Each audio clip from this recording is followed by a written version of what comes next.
Anggota DPRD Provinsi Nusa Tenggara Timur ini ditangkap di sebuah rumah singgah di Kota Kupang bersama satu rekannya yang merupakan tim suksesnya. Keduanya ditangkap lantaran diduga menggunakan narkoba. Dari hasil tes urin, kedua pelaku positif menggunakan narkoba. Selain menangkap kedua pelaku, polisi menemukan barang bukti sabu 1,8 gram dan alat hisap sabu.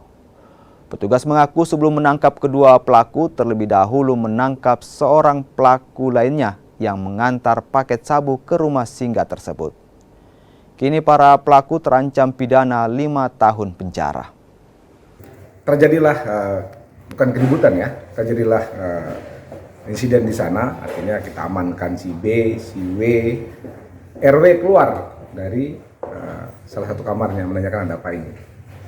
Karena itu berada di rumahnya, makanya sekaligus yang bersangkutan kita amankan. Kita amankan, kita bawa ke BNN, semua kita laksanakan tes urin.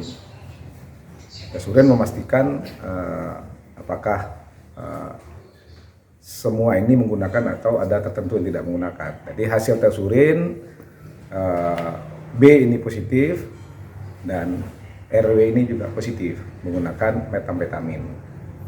Tapi barang ini milik dari B.